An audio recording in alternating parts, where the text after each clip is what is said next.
Jaya Dvaita Chandra Jaya Gaura Bhakta Vrinda. Jaya Jaya Śrī Caitanya Jaya Nityananda. Jaya Dvaita Chandra Jaya Gaura Bhakta Vrinda. Jaya Jaya Śrī Caitanya Jaya Nityananda. Jaya Dvaita Chandra Jaya Gaura Bhakta Vrinda. Shri Chaitanya Charitamrita की जय, श्रील कृष्णदास कविराज गोस्वामी की जय, श्रील प्रभुपाद की जय, समवेत गौर भक्त वृंद की जय। ओम अज्ञानतिमिरान्धस्य ज्ञानाञ्जनशलाकया चक्षुरुन्मीलितं येन तस्मै श्रीगुरवे नमः। नमो ओम विष्णुपादाय कृष्णप्रेष्ठाय भूतले श्रीमते भक्तिवेदांत स्वामिनिति नामिने नमस्ते सारस्वते देवे गौरवाणी प्रचारिणे निर्विशेष शून्यवादी पाश्चात्य देशतारिणे। जय श्री कृष्ण चैतन्य प्रभु नित्यानंद श्री अद्वैता गदाधर श्रीवासादि गौर भक्त वृंद। हरे कृष्णा कृष्ण कृष्ण हरे हरे, हरे राम राम राम हरे हरे। हरे Krishna, dear devotees, I welcome you all to today's Śrī Caitanya Charitamrita session. Thank you for joining. We're reading from Śrī Caitanya, and today is March 7th, 2026. We're reading from Śrī Caitanya Charitamrita, Madhya Leela, Chapter 9. Śrī Caitanya Mahāprabhu's travels to the holy places in India. Now Śrī Caitanya Mahāprabhu is in Ranga Kshetra, Sri Rangam. So he spent 4 months of Chaturmasya, and he was staying at the house of Venkata Bhatta. And every day he was invited. Mahaprabhu would go to visit Ranganath every day. He would take bath in the river Kaveri and would go to take darshan. And he would be in such ecstasy, he would be singing and dancing so much. Everybody was awestruck. You know, nobody had ever seen anything like that. All the Sri Vaishnavas, they were amazed. And not only that, so many hundreds of thousands of people were visiting Sri Rangam. Now they were visiting to see Sri Caitanya Mahaprabhu. And anyone who came and saw Mahaprabhu, they would forget all their miseries and lamentations. And they would begin chanting Krishna, Krishna, Hare Krishna. Seeing him chanting Hare Krishna, everyone would start chanting Hare Krishna. Not only would they just start chanting Hare Krishna, they would not chant anything else except Hare Krishna. Everybody was becoming devotees of Krishna simply by seeing Sri Caitanya Mahaprabhu. And seeing this, the people in general were awestruck, amazed at this type of effect that this one personality was able to have on all the people. So all the brāhmaṇas in Vaishnavas, Sri Vaishnava brāhmaṇas in Sri Rangam, obviously they could also see Sri Caitanya Mahaprabhu's greatness. So everybody was inviting him to their home to come and take prasadam, all the Sri Vaishnava brāhmaṇas. So every day, practically for the 4 months that Mahaprabhu stayed in Sri Rangam, every day he got invitations. So he would go to a different brahmana's home to take prasadam. But there were only 4 months. 4 months means 120 days. There were many, many, many more brahmanas. So many of them didn't get a chance to invite Mahaprabhu. So in this way, 4 months just passed like that. 4 months were over. But in Sri Rangam was one brahmana who would come to the temple of Ranganath every day, and he would sit there and recite the entire Bhagavad Gita, all 18 chapters. But the peculiarity was that he didn't know how to read or write. He was illiterate. So in his own words, in that Brahmana's words, sometimes he would read correctly, sometimes he would not read correctly. He says, Murkha ami, I am foolish, I am a fool. I don't know the meanings of the words that I am reading.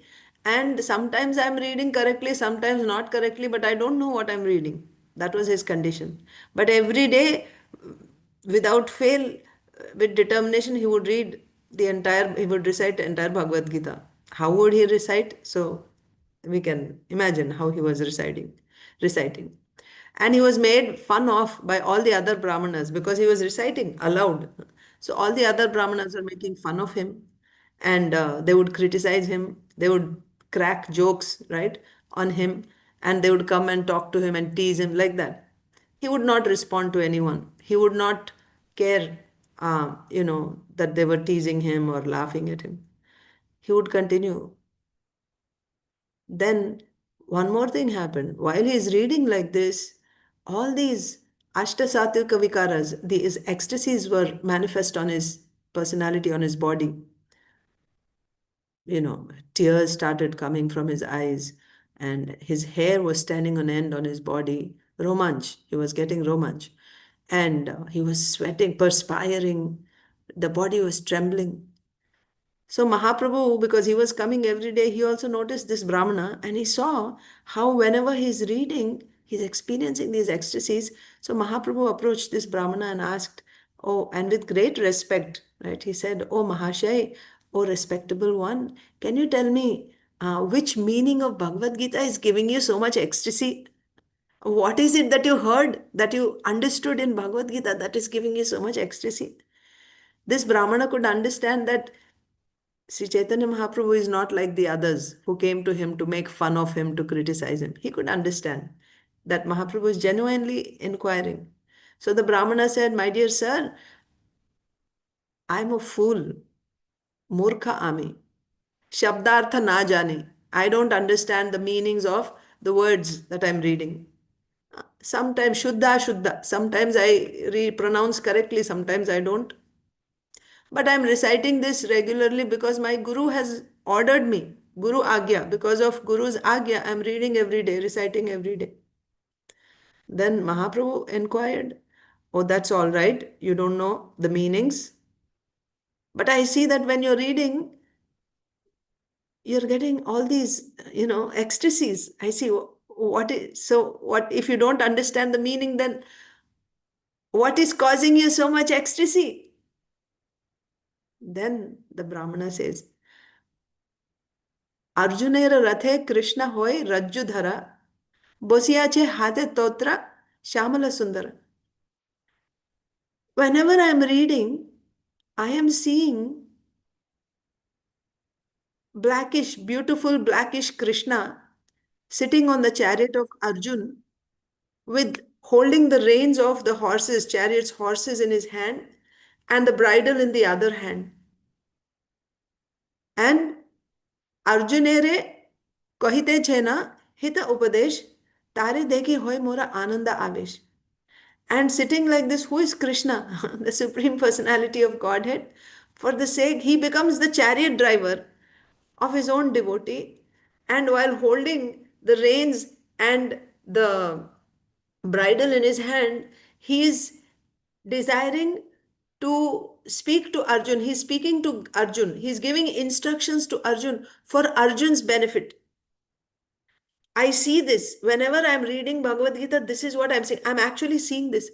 And seeing this, I get so much ecstasy. Seeing Krishna on the chariot of Arjun and speaking to Arjun for Arjun's benefit. And how is he sitting? He's sitting as a chariot driver, like a chauffeur, like holding the reins of the horses and the bridle, and he's speaking for Arjun's benefit. Seeing this, tare dekhi, seeing that, hoy mora ananda avesh. I become overwhelmed by seeing this in ecstasy. Yavat pado tavat paya tara darshan. For as long as I'm reading, reciting, I get this darshan of Krishna. I'm seeing Krishna continuously for as long as I'm reading. Ei lagi Gita Path na chhade morman. Because of this, because I'm seeing Krishna while I'm reading, I don't have the desire to stop reading Gita. My mind does not want to stop reading Gita. Because for as long as I'm reading, I'm seeing Krishna in front of my eyes. Prabhu ko hai. Now Krishna is saying, well, I'm sorry, Chaitanya Mahaprabhu. So hearing this, Mahaprabhu became so happy. He said, Prabhu ko hai, Gita Pathe tomara hi adhikar. Tumi se jano ho ek Gitara arthasar. Only you have the right to read Gita. You are the only authority to study Gita. Tumhe se jana ho ek Gitaar arthasar. Right? So only you have understood the essence of Gita. Simply by knowing the meanings of the words, it doesn't mean that I have understood Gita. You have captured the essence of the Gita, right? Whatever you have understood, that is the real purport of Bhagavad Gita. Like this. So then also in the purport of to the same verse yesterday we studied how that you should hear Bhagavad Gita and Srimad Bhagavatam from a real devotee, right? Not from a scholar. Simply somebody who's a scholar but not a devotee of Krishna, you don't get benefit. Because for one to understand Gita, the thing is Krishna and Krishna's words, anything about Krishna, it's all transcendental. And in the conditioned state, we are all conditioned souls. In the conditioned state, our tools, our instruments, our faculties are all material, made of the external energy. They are inferior. My eyes, my intelligence, my mind, my senses, they are all made of the external energy. Why in the conditioned state? Even if you are in the liberated stage, let's say if you are already not liberated, but let's say you're self-realized, you have realized I'm not this body, I'm spirit soul. Even then, the spirit soul also on its own cannot understand Krishna, cannot understand Bhagavad Gita, cannot understand the spiritual world. It's not possible for the spirit soul to understand on its own. Because the spirit soul is a marginal energy. It is still inferior to the Swarupa Shakti. Whereas Krishna is spiritual energy. He is Swarupa Shakti. So, for a very good example is given for this to understand. Let us say there is a pencil, okay? There is a pencil, there is a pen. I don't have my board, otherwise I would have drawn, but you can imagine in your mind. When we were children, we didn't have boards and all, right? Our parents, grandparents, they would tell stories. And how do you see? You picture that in your mind. That's a very rich experience, actually. But the thing is, because children, they are like clean slates, like white paper. So they're able to just, they just capture, soak in like a sponge, whatever you give, they absorb. But now our minds are so disturbed, right, with modes of passion and ignorance and all that. So we are not able to focus and, because while I'm hearing, my mind is going somewhere else, what I will picture. So to bring the mind back, we have to write on the board and to keep your focus. Otherwise, the mind goes here and there. To keep the focus, we draw. But actually, even better than that would be if you are so attentive that whatever you're here, you're able to picture in your mind. That's actually a very rich experience. So for today, you can try that. So there is a pencil and there is a pen. Okay, first example, there's a pencil and a pen. Now, can the pencil illuminate the pen? With the help of pencil, like you show the pencil to the pen, and is the pencil able, it's a dark room, there is no light, complete pitch darkness, and there is a pencil and a pen. With the help of the pencil, am I able to see the pen? No. No, no, because it is not luminous. Pencil doesn't emit light. So this material energy is compared to the pencil and pen. So within the material energy, one or the material energy cannot even show itself to us, to another. So one for you got the point. The body is material energy. Okay, this body is material energy. Gross body, subtle body, everything. It's made of material energy. For me to see the material thing, there should be something more than material energy. Just like Prabhupada says often, if you want to run a car, anything, there has to be a spirit soul, right? A person behind it who turns on the switch. That's when the fan is moving, the computer is operating, the car is running. All this is happening because there is a higher energy. Simply material energy on its own cannot illuminate. Now, the next example. Now, into this dark room, huh? Remove the pencil now. You put the pencil away. There is a pen. That is the object that we want to see. Bring a lamp. Bring a small lamp. Hmm? Or for us in modern day, flashlight. Candle, we can understand. Yes. Bring a candle in the room. Now, with the light of the candle, are we able to see the pen? Yes. Yes. Yes. Yes, very good. So the light, the candle light is able to illuminate the pen. So this candle light is compared to the Tatastha Shakti, spirit soul. So one is external energy. The pencil is external energy. Candle is marginal energy, the living entity. So when you are actually a spirit soul, and the candle, can the candle see? I mean, with the candle light, can you see the candle? When the candle is burnt, can you see the candle? No. No, Mataji, I'm there. So when the candle is lit, Lit. Yes. in that light, can I see the candle? Yes. Yes. But when there is only pencil and pen, I'm not able to see the pen. When the candle is lit, in that light, I'm able to see the pen and I'm also able to see the candle. That is the point. Right. Right. So when the soul is there and it is self-realized, the soul is able to see itself also. The soul is able to, Yes. that is called self-realization. The soul, when the soul is present, material energy, we are able to perceive. But when the soul is self-realized, the soul can see itself also. But now let us say, now remove the pen from the scene. And now, open the curtains of the room. It's broad daylight. Full sun is there outside. Now, with your candle, are you able to illuminate the sun? With the candle light, are you able to see the sun? No. No, that is the point. Sun is Krishna, absolute truth. Either Krishna or Brahman or Paramatma. That is the sun. How can we see the sun? How do we see the sun? Sunlight. The, Sun, with the light of the just sun. by By just the opening the sun on. windows, by opening the windows and going out, Mataji. Just by And the just looking out. opening of the windows in a dark room or whatever. I don't know.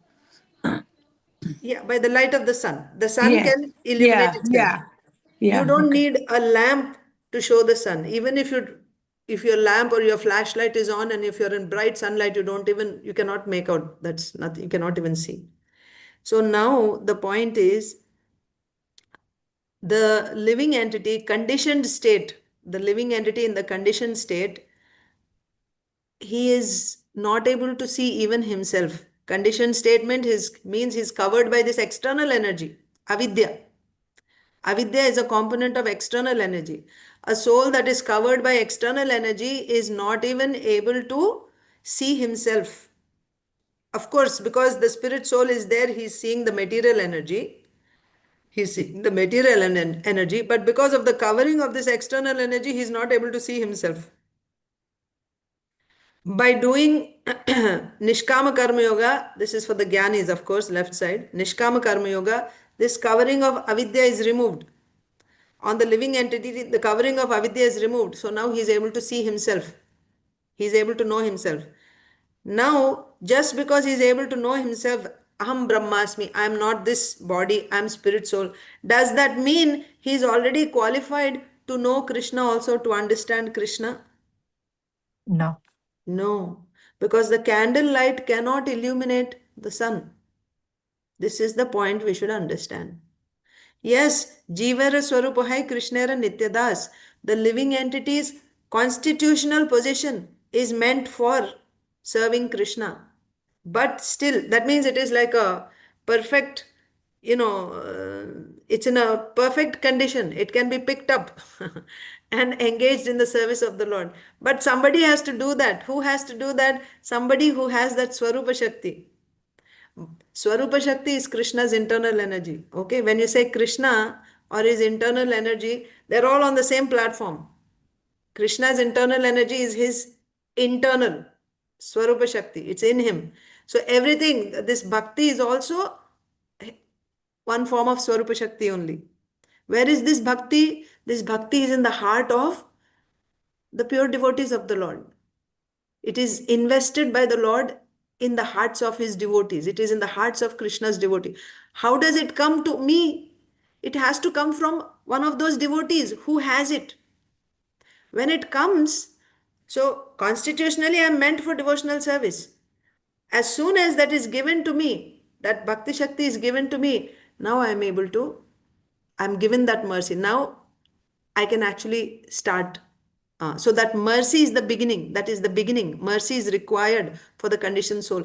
Until and unless he gets mercy on its own, he can never, ever, ever, ever come to understand Bhagavad Gita or do bhakti. You can read Bhagavad Gita. That is why there are so many editions. Prabhupada writes in the purport.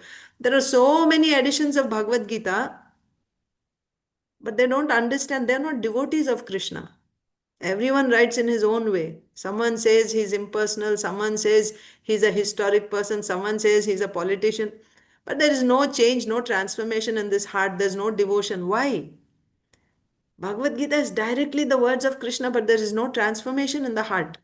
Because what is the missing link there? That spirit soul did not get mercy from a pure devotee. And as soon as you get the mercy of a devotee, and if you are, and so there are two factors here. After receiving mercy, also, if you are in like a barren soil, right? It's very hard. You put a seed there. What happens? It doesn't sprout because the soil is not proper. So if I have so many offenses in my, with me, now one will question, is it possible to commit offenses before you come to devotional service? Of course. Of course. Knowingly, unknowingly, anyway we can do. And before becoming devotee, don't people criticize it? So many people, like they attack devotees, so enviousness. Of course, offenses are possible, even before we become devotees. And all that baggage we are carrying now. So, when we have so many offenses, even after receiving the mercy, we are not able to reciprocate. But we got the mercy. Means in course of time that will act when the level of offenses comes down. How will it come down? First you got that mercy. Also it depends. And then you'll get further mercy also. Because of the previous mercy, you can get more mercy. Right? Some other Vaishnava can give mercy. That means you will. So once you get the mercy, now you're also seeking. Yesterday Swati Mataji was asking, in this life, nobody ever taught me about Krishna consciousness. I went looking for Krishna consciousness. Yes, that means you got it in the previous life. Then you can be seeking also. You can be looking and you get. But the point is for somebody to understand Bhagavad Gita, simply reading Bhagavad Gita is not sufficient. Studying Bhagavad Gita is not sufficient. When you get the mercy of a devotee, that mercy will make you accept. That mercy will make you accept Bhagavad Gita. So what happened yesterday, what we read was that you have to hear from a real devotee. That was the point in the purport we read. You have to hear from a real devotee. One cannot understand them simply by erudite scholarship. That's the point I was trying to make. Scholarship means what? You have very good intelligence, right? Brain substance. That is also external energy. Simply having intelligence is not sufficient to understand Bhagavad Gita and Srimad Bhagavatam. You can just become a big Sanskrit scholar, maybe. But that doesn't mean you'll be a great devotee. To one who reads Bhagavad Gita with faith and devotion, the essence of Vedic knowledge is revealed. So again, with faith and devotion, how you will get this faith, that is important.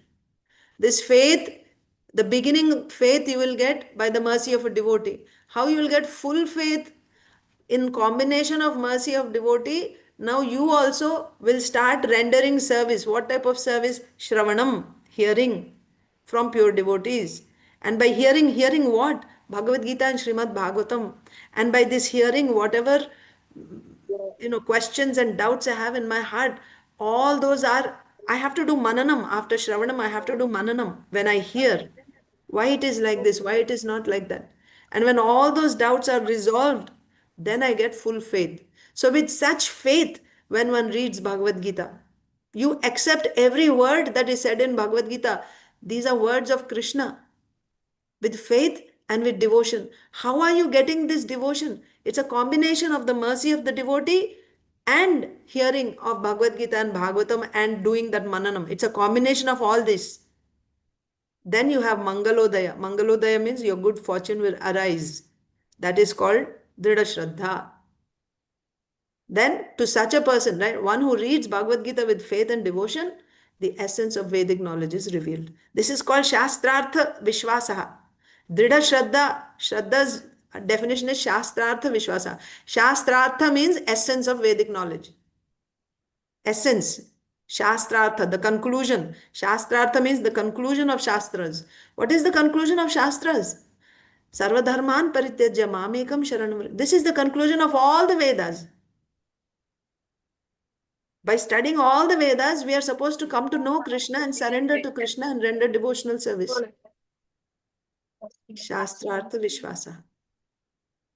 So, one who reads Bhagavad Gita with faith, one who reads Bhagavad Gita with faith and devotion. So these words, these words, we have to see one word has so much weight in it. But when we read Srila Prabhupada's books, we read like, when we read like a story book, right? We tend to just read, oh, I finished one chapter, I finished one canto, I finished second canto, third canto, finished, I finished 12 cantos, I read Bhagavatam. Yes, but there are levels of reading. Each word has so much weight that, so we have to pay attention to that. To one who reads the Bhagavad Gita with faith and devotion, what is this faith? What is this devotion? Where is it coming from? That's what, right? So faith means that Dridha Shraddha. One who has Dridha Shraddha. What is Dridha Shraddha? That Dridha Shraddha definition is Shastrartha Vishwasa. Shastrartha Vishwasa means conviction in the conclusion of Shastra. The essence of Vedic knowledge is revealed to a person. If you have Dridha Shraddha means, it is revealed to you. The essence of Vedic knowledge is revealed. And according to Shvetashvatara Upanishad, only unto those great souls who have implicit faith in both the Lord and spiritual master are all this. So, spiritual master and the Lord, both. This is Vishwasa. This is faith. Dridha Shraddha means you have Dridha Shraddha in implicit faith. Again, Dridha Shraddha. That is the qualification. We cannot go anywhere else. We cannot go anywhere else. This is our diagram. This diagram tells us, I don't know if I'm sharing properly or not. One second.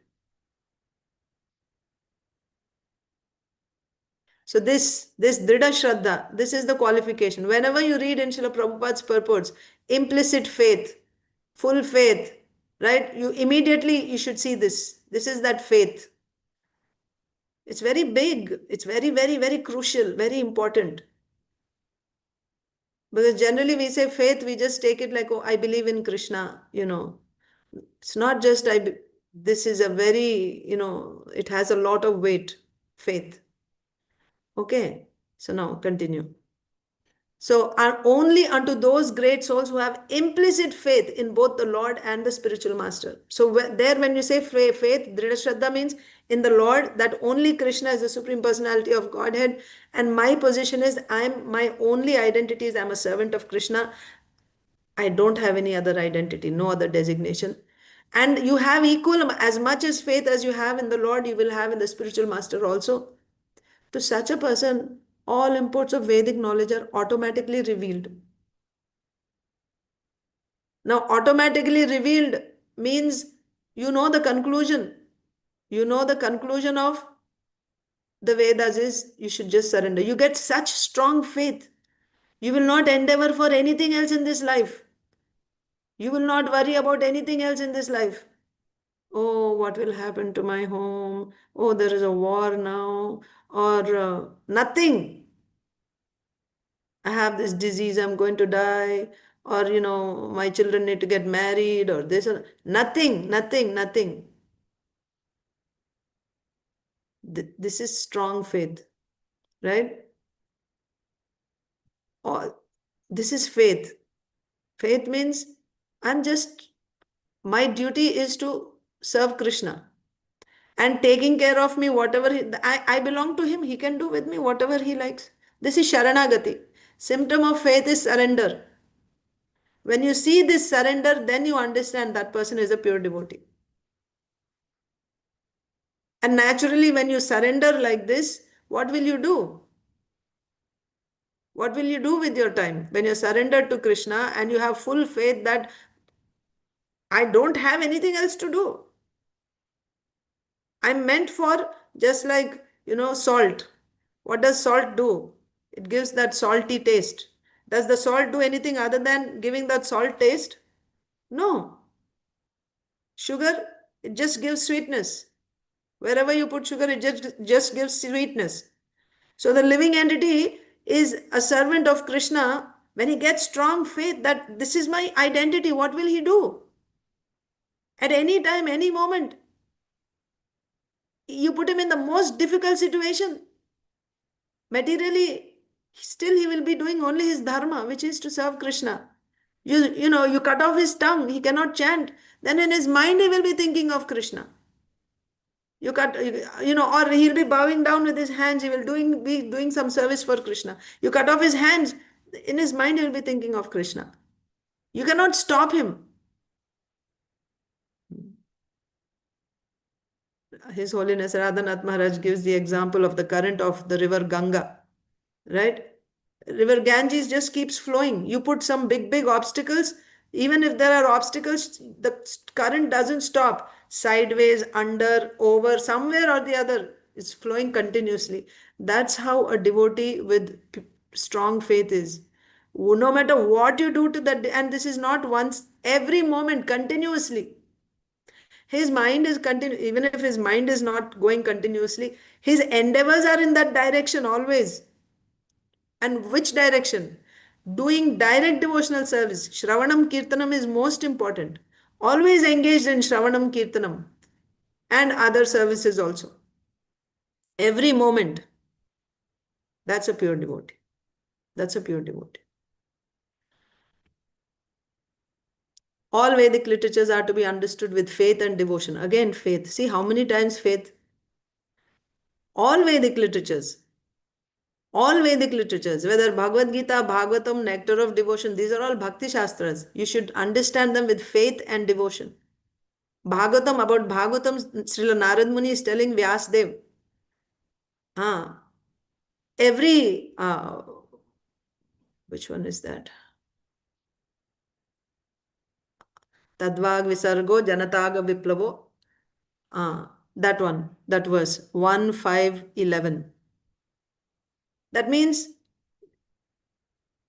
Srimad Bhagavatam is such a literature that the conclusion of every episode. So there it is said, you shouldn't take there as every word of Bhagavatam is talking about pure devotional service. Because if you say every word, you will see in Bhagavatam, there are also shlokas which are simply describing nature or the beauty of, some lady, or, how you can become a king by hearing one story. So many things are there which don't seem like direct devotional service. So therefore, Srila Vishwanath Chakravarti Thakur says, you should take that every episode, Upakhyanam means story, right? One history. Every episode of Bhagavatam, the conclusion of every episode in Bhagavatam is pure unalloyed devotional service. Whichever story it may be, whichever episode it may be, the conclusion is pure unalloyed devotional service. So such literatures, pure devotees will read, they take great pleasure. Even if there is some literary fault, They will hear it with great relish, and they will chant, and they will repeat it again and again. There it is said. So all Vedic literatures are to be understood with faith and devotion, not by mundane scholarship. We have therefore presented Bhagavad Gita as it is. Who can present Bhagavad Gita as it is? Only a devotee can present as it is. There are many so-called scholars and philosophers who read the Bhagavad Gita in a scholarly way. They simply waste their time and mislead those who read their commentaries. So either writing books, writing one's commentaries, or speaking also. When we speak, give classes, we should not give our own commentaries. We should not write books with our own commentaries. No, that is an offense actually. That is an offense. Because people who are reading and who are listening, we are giving them, in the name of Bhagavad Gita, we are giving them, something else, our own speculations. That's great disservice, and it is an offense. All Vedic literatures are to be understood with faith and devotion. Therefore, it's our responsibility to develop this faith the way it is described in Shastras. First of all, hear properly, learn properly, and present exactly whatever is said by the previous Acharya. So first try to understand properly and then present it. Next verse. Eta boli say vipre kaila āliṅgana. So Mahaprabhu, what happened in the past time? Mahaprabhu heard the vipra say, no. When that brāhmaṇa said that I am seeing Krishna continuously as long as I'm reading. So because I am seeing Krishna, I cannot stop. My mind doesn't want to stop reciting Bhagavad Gita. So then Mahaprabhu became so happy, so joyous to hear this. And he said, you are the real authority. You have the authority to recite Bhagavad Gita. Whatever you have understood, that is the real purport of Bhagavad Gita. Saying this with great happiness, he embraced that brāhmaṇa. Eta boli say vipre koilo āliṅgana. Can you imagine how pleased Mahaprabhu was? He went and he is embracing this brāhmaṇa. And he is an illiterate from material point of view. So we also have to change our vision about who is a devotee. We should not give positions to devotees based on material qualifications. No. You should give position to a devotee based on his devotional quality. Everybody in that society was laughing at him. They thought whatever they thought about him, making fun of him. So don't go by, in Hindi there's bhediya dhasan. Bhediya dhasan means, there's a bunch of sheep. So seeing one sheep, all sheep are going in that direction. That's not good for us. Just going with the flow no, understand. That's why we have Shastra, to understand who will be the loser, we'll be the losers if we simply go with the group. Everything is said. Shastra will never lie to us. Bhagavad Gita will not lie. Bhagavad Gita will tell us the truth all the time.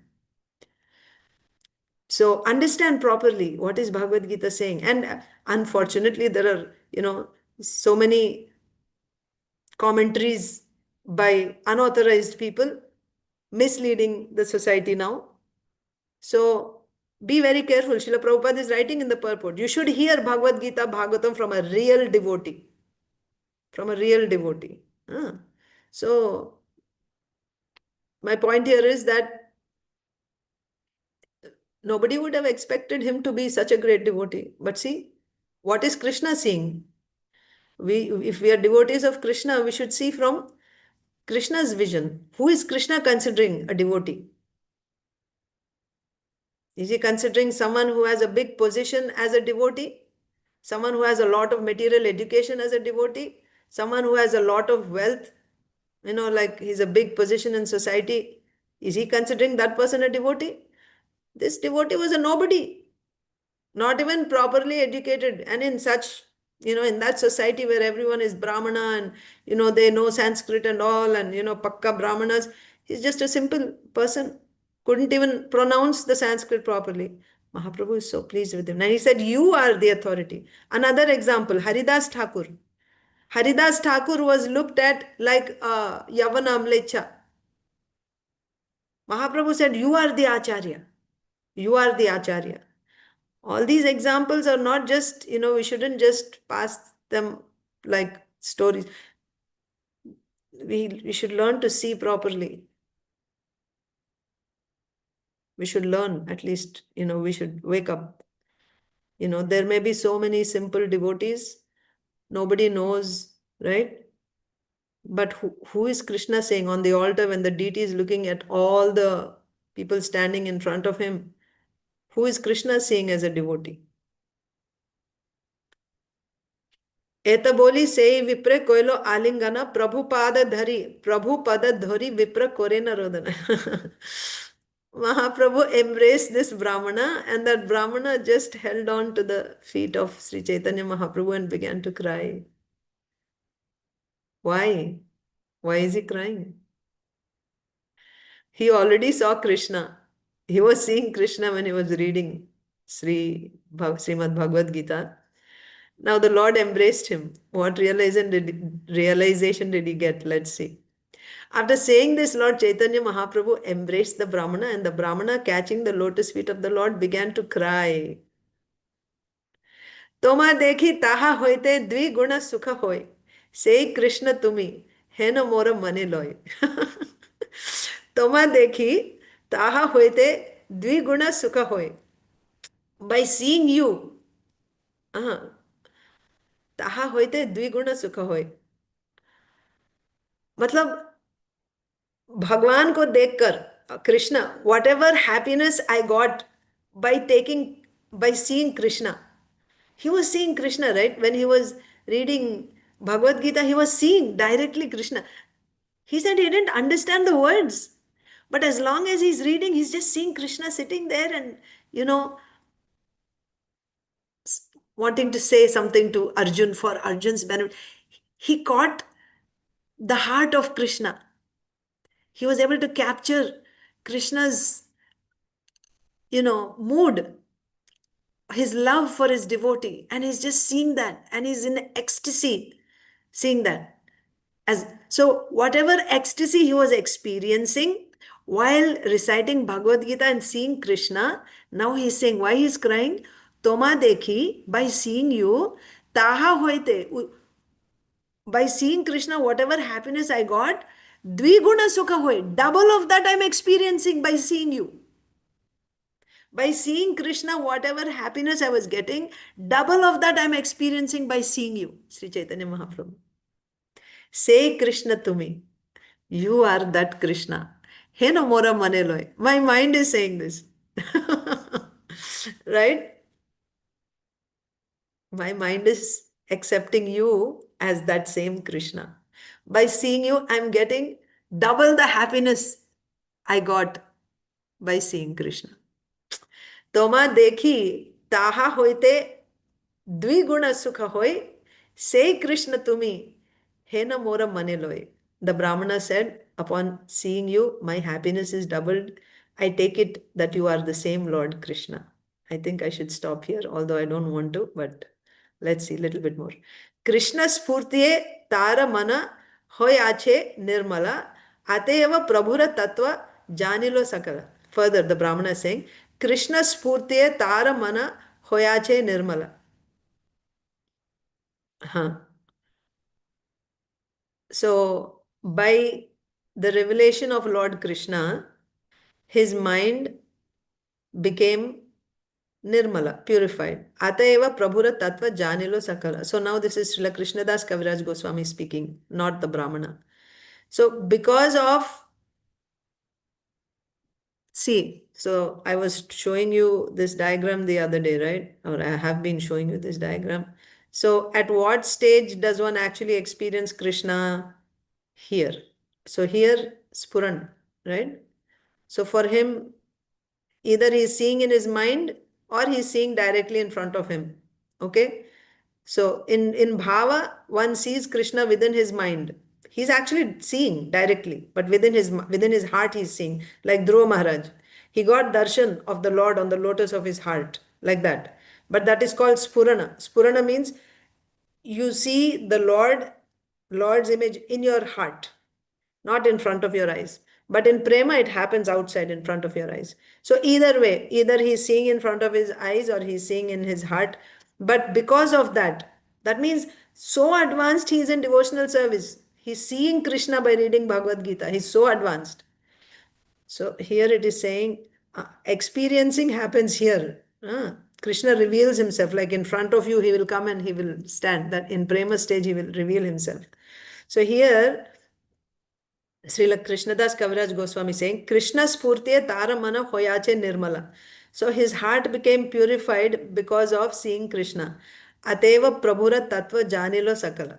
So therefore he could understand Chaitanya Mahaprabhu. Mahaprabhu didn't say, I am, I am Krishna or anything. But he could, that's why it is said, right? When we were reading, I think, when we were reading Chaitanya Charitamrita, there we, when we were reading on Gaur Purnima day, there we read that the Lord is always trying to hide. He doesn't reveal. He hides from the whole world. But his devotees detect him. They can detect him. He cannot hide in front of his devotees. By the dint of their love, they detect Krishna, even if he is hiding. Chaitanya Mahaprabhu doesn't say, I am the Supreme Lord, but his devotees can see he is the same Krishna. Like that. How they are able to see? Because of that love that they have. They are able to see Krishna.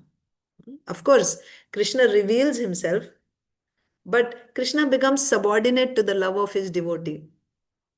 Remember yesterday in Bhagavatam, Srimad Bhagavatam, we were reading how in different rasas, one who is, a Brahmagyani, he is also getting freedom from samsara, and Shanta Bhakta is also getting freedom from samsara, but his getting freedom from samsara is superior to the Jnani who's getting freedom from samsara. Similarly, there's a hierarchy. A Dasya Bhakta's getting freedom from samsara is superior to a, what do you say, to a Shanta Bhakta's getting freedom from samsara. A Sakhya Bhakta. Why? What is the difference in all these? The amount of surrender of Krishna's to the devotee. Yes, Mataji. So how much Krishna surrenders to the devotee, it varies. You understand? So Krishna is surrendering himself. That means he becomes subordinate in front of the love of his devotee. That is increasing as you go from Shanta to Dasya, Dasya to Sakhya, Sakhya to Vatsalya, Vatsalya to Madhurya. He's totally surrendered in Madhurya Bhakti, like that. So therefore, when a devotee has that type of love, you all know this pastime of Srimati Radharani and the gopis. Krishna was hiding from them. I think he went away from the rasa dance. He was hiding from them. And then they were looking for him, searching for him, running. They went. So the gopis went and they saw, Krishna saw that, oh, they are coming here. So immediately he turned into four-handed Narayan. And when they came there, the gopis didn't recognize that this is Krishna. Rather, they saw, oh, this is Narayan. So they just, offered obeisance. Did you see Krishna anywhere? And Narayan showed that way, that direction, like that. So they went away. And then came Srimati Radharani. She's also looking for Krishna. But when she came in front of Krishna, who's now in the form of Narayan, he could not maintain his four-handed form. Her love was so powerful, Srimati Radharani's love was so powerful that Krishna could not retain his Narayan form in front of her. The two extra arms automatically disappeared and he just became exposed in front of Srimati Radharani's love.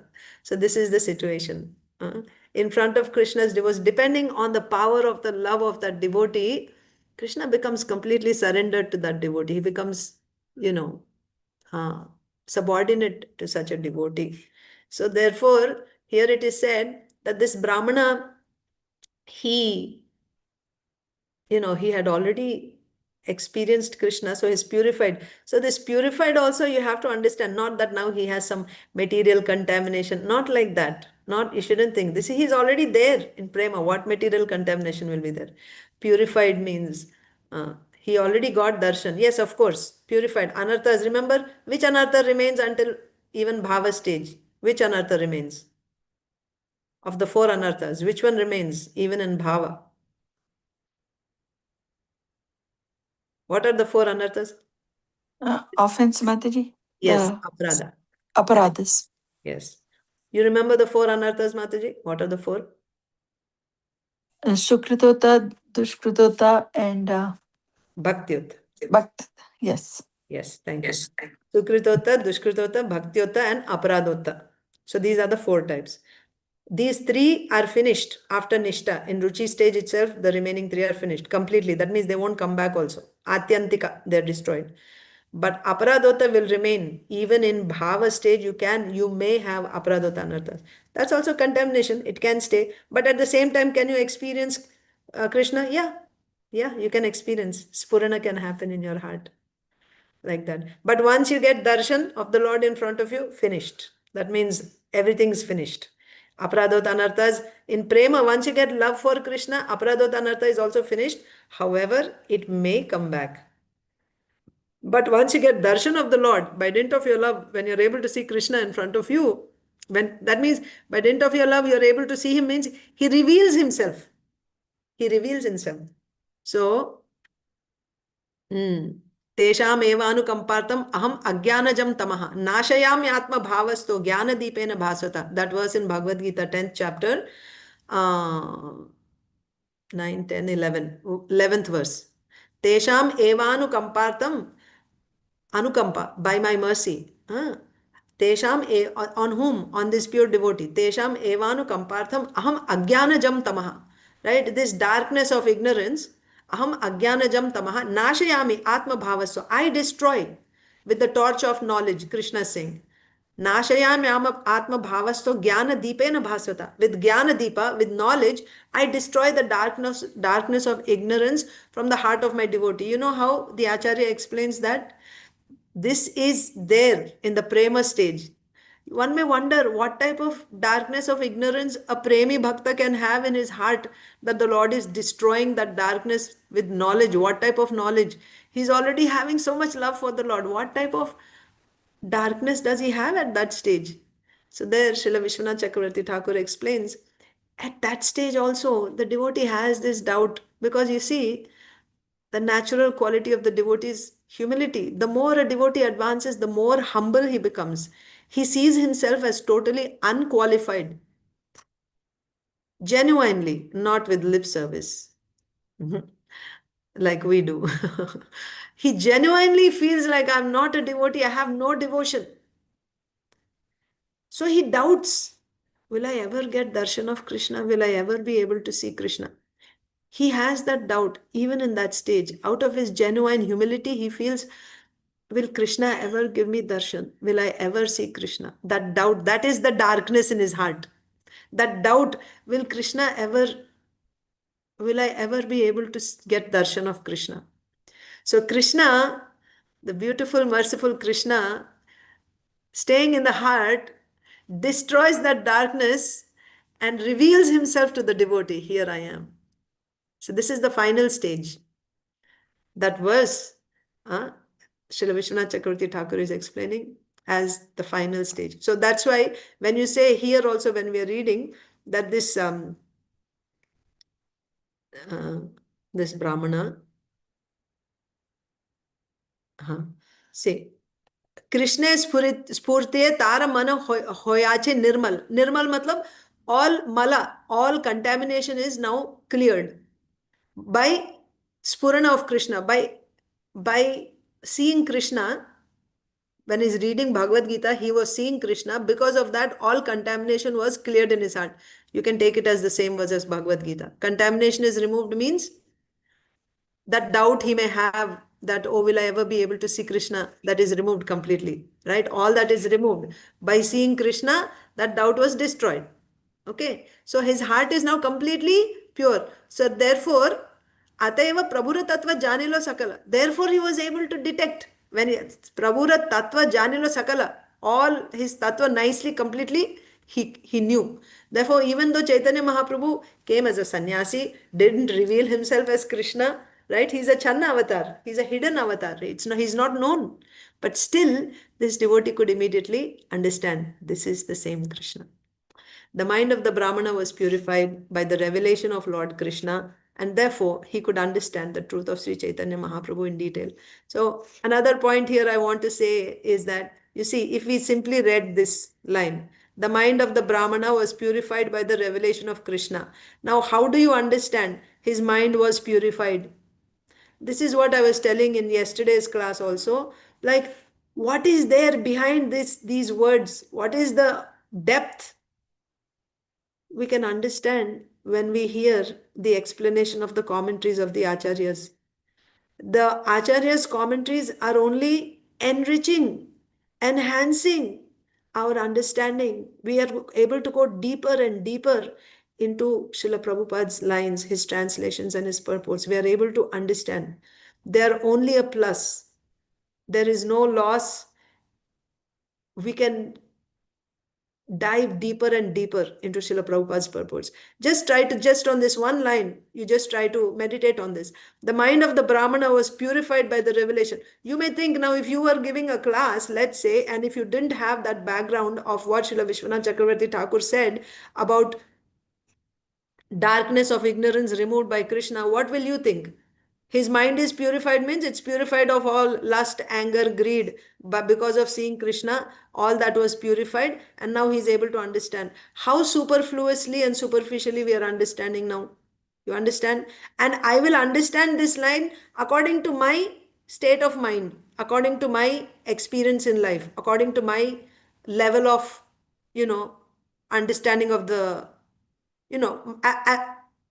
according to my consciousness. As advanced as,